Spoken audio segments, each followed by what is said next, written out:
Olá, sejam todos bem-vindos à aula de hoje de combate a incêndio urbano para o nosso TPB. Eu sou o Tenente Brits, sou membro do Grupo Temático Operacional de Combate a Incêndio Urbano e a aula de hoje terá os seguintes objetivos. Primeiro, explicar o conceito de combustão para manter um conceito padrão para toda a nossa tropa. Diferenciar a combustão completa da incompleta. Definir a pirólise, definir a fumaça e explicar as suas características, o que é essencial para o combate a incêndio urbano moderno, explicar as fases do incêndio e, para finalizar, nós vamos diferenciar o ILC do ILV. O ILC é um incêndio limitado pelo combustível e o ILV é um incêndio limitado pela ventilação. Vamos iniciar, então, por alguns conceitos que estão relacionados aos fundamentos do fogo. O primeiro principal conceito é o conceito de combustão.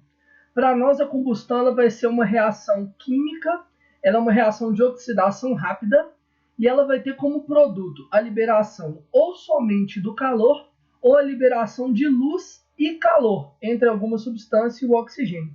É importante a gente ressaltar que a presença da chama ela é unicamente a manifestação visível da reação de combustão. Então, quando a gente fala que uma reação de combustão ela libera luz e calor, a liberação de luz é o que a gente chama de chama. Então, a reação de combustão ela pode ocorrer, sim, sem a presença de chama. E isso vai ocorrer sempre quando as substâncias que servirem de combustível elas possuírem pouco carbono em sua composição.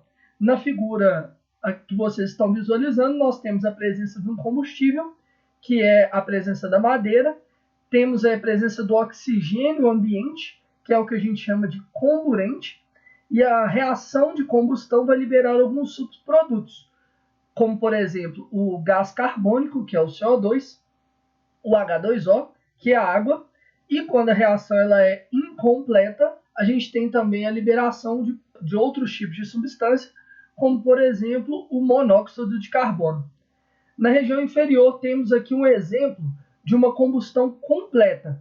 A gente percebe que a reação ela ocorre entre o combustível e o comburente, e a liberação ocorre de basicamente três únicos produtos, sendo eles o gás carbônico, que é o CO2, a água, que é o H2O, e a energia, que é o que a gente sente na forma de calor.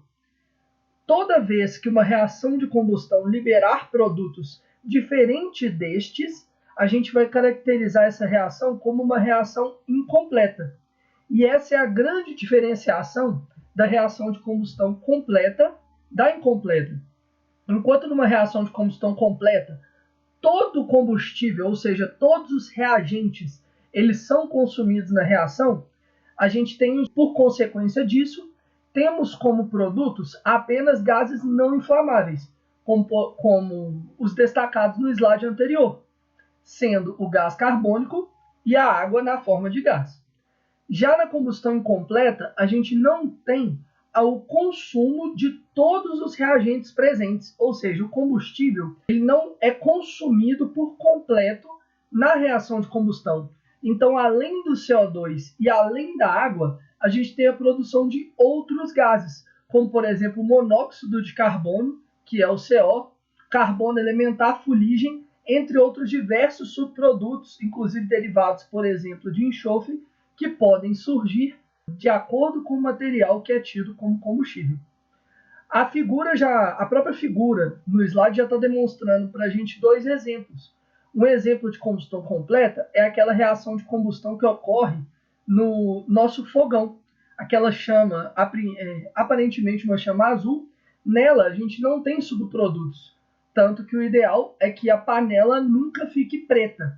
Se a panela ficar preta, significa que temos alguma mistura que não está sendo ideal e a combustão ela não está sendo completa. Então, no fundo da panela estão restando produtos que não foram consumidos durante a reação de combustão. Um grande exemplo de combustão incompleta são os incêndios que o Corpo de Bombeiros combate. Já que estamos falando da combustão, nós temos que definir a pirólise.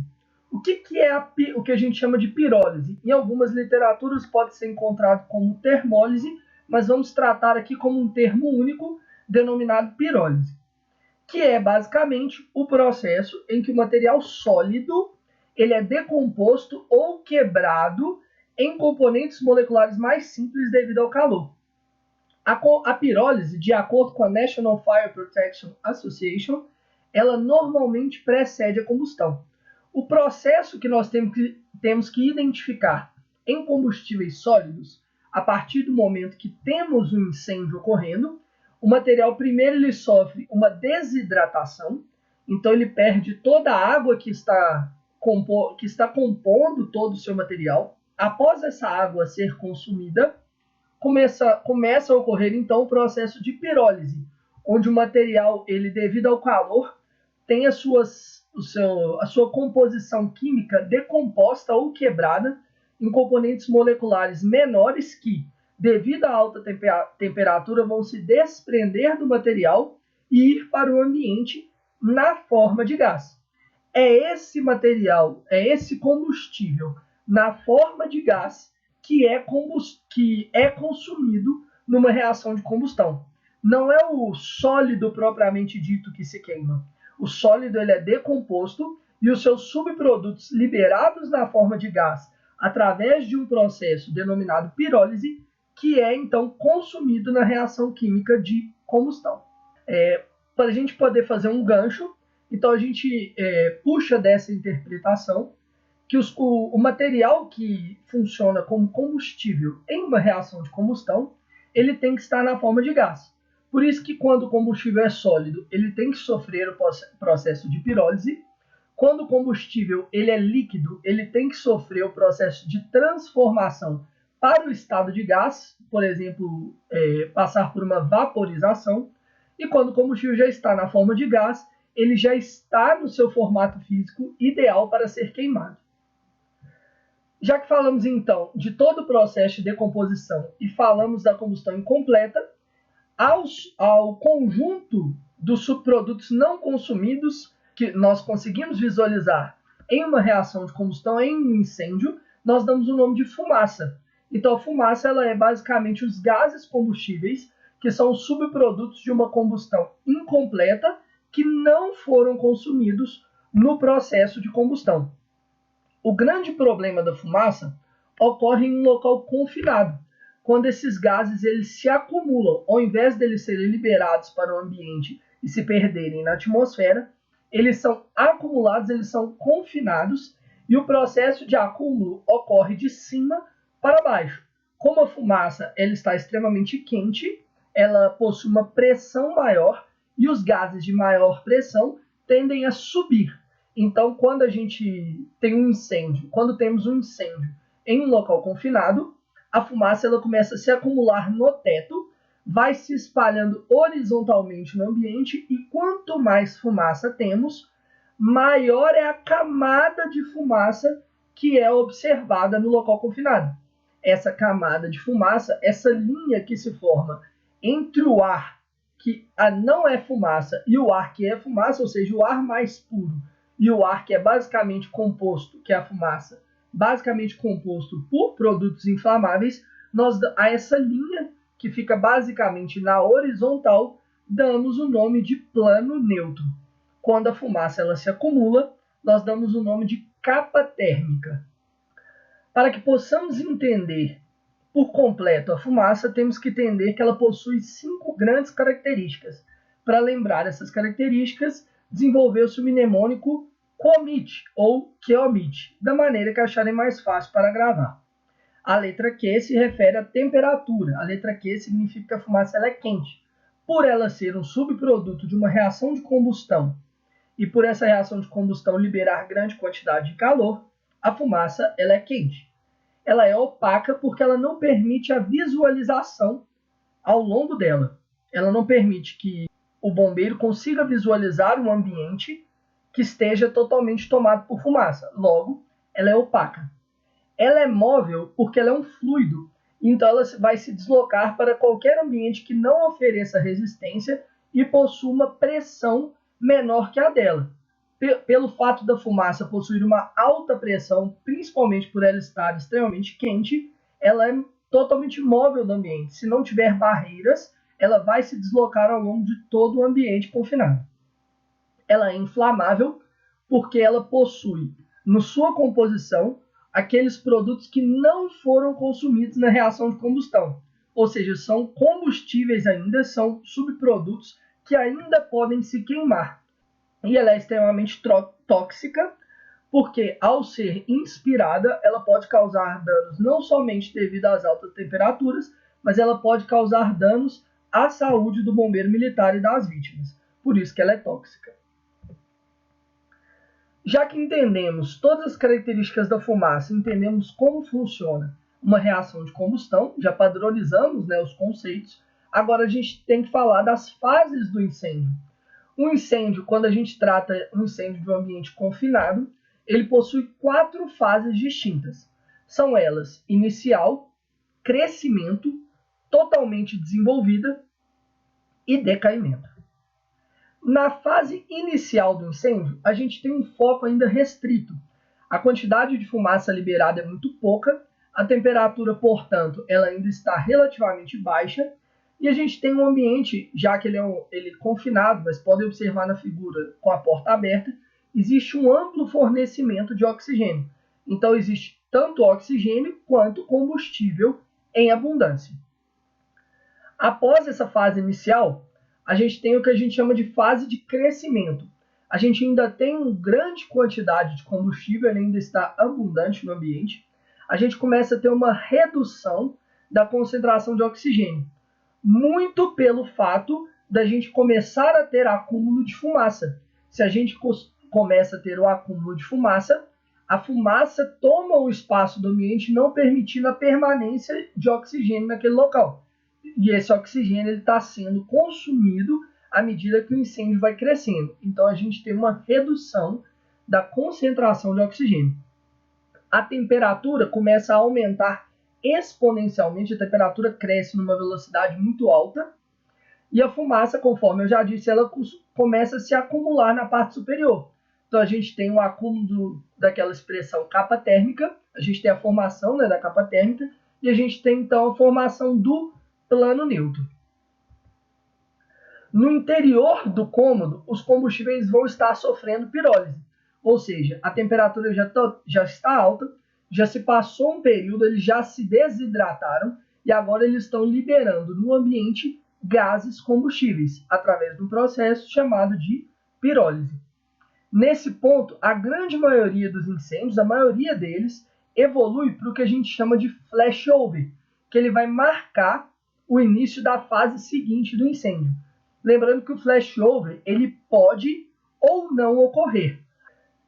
A temperatura vai estar elevada, a gente já teve a formação, então a formação do plano neutro. Então esse plano neutro ele começa a aumentar, e aí como a gente tem um grande acúmulo de fumaça, essa fumaça quente, ela retorna calor aos demais materiais que estão no ambiente através de um processo chamado de feedback radiativo, onde o calor emanado da fumaça através de ondas eletromagnéticas auxilia no processo de pirólise de todos os materiais que estão no ambiente, e a gente pode ter então a ignição súbita e generalizada dos materiais. Se esse processo ocorrer desta maneira, de forma súbita e generalizada, nós temos um incêndio que passou por um flashover. Se não ocorrer dessa maneira, nós vamos ter a transição de fases sem a ocorrência do flashover. Com ou não o flashover, o incêndio vai passar para a fase totalmente desenvolvido. Nesse momento, é como se tudo que pudesse pegar fogo esteja pegando fogo. Então, já que a reação de combustão ela vai estar ocorrendo de maneira generalizada no ambiente, a gente vai ter um grande consumo de oxigênio. Então, a partir do momento que o incêndio entra na fase de totalmente desenvolvido, a gente vai começar a ter uma grande escassez de comburente, porque todo o oxigênio que está presente no ambiente está sendo consumido. Além do oxigênio estar sendo consumido, todos os materiais combustíveis também estão passando por uma reação de combustão. Então, toda a combustão está tomando conta do ambiente, Então as chamas estão consumindo todo o material combustível. A temperatura, na fase totalmente desenvolvida, ela atinge o seu pico. Nesse momento, nós vamos ter a maior temperatura que esse incêndio poderá atingir.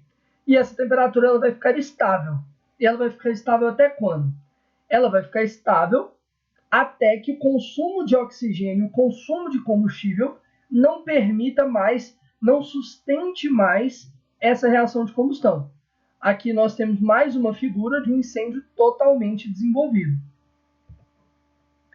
Já que, a partir do momento que essa temperatura ela se estabilizou e nós temos uma queda, um grande consumo dos materiais e um grande consumo do comburente, do oxigênio, a gente vai começar a ter uma tendência de queda da temperatura, porque não tem mais tanto combustível para queimar e não tem mais tanto comburente para sustentar a reação de combustão. Logo, a liberação de energia ela começa a ser reduzida. Então, a gente tem uma tendência à queda da temperatura. Existe uma forte presença de combustão incompleta nesse momento e uma grande taxa de liberação de CO. Por isso que o incêndio na fase de decaimento ele é extremamente tóxico, ele é extremamente perigoso para que o bombeiro adentre ele sem o equipamento de proteção respiratória. Nos casos de um ambiente subventilado, se a gente fizer uma ventilação repentina, enquanto a gente ainda tiver um alto calor, enquanto a gente ainda tiver uma alta quantidade, acúmulo de fumaça e acúmulo de gases combustíveis, a gente pode provocar o chamado backdraft, que vai ser tema de uma aula posterior. Considerando todas as fases de incêndio que foram ditas, agora a gente vai conversar então sobre o incêndio limitado pelo combustível e posteriormente sobre o incêndio limitado pela ventilação. Quando um incêndio ele é limitado pelo combustível, ele se comporta de uma maneira muito usual. Ele se comporta basicamente da mesma maneira que eu expliquei as fases de um incêndio confinado. Então nós temos uma fase inicial que a temperatura ela é baixa, a temperatura ela tem um crescimento não tão rápido, a gente tem pouca produção de fumaça e a gente tem um foco localizado. Quando o incêndio ele entra na fase crescente, a gente tem um aumento exponencial da temperatura, a gente pode ver pela curva do gráfico que sobe de maneira exponencial.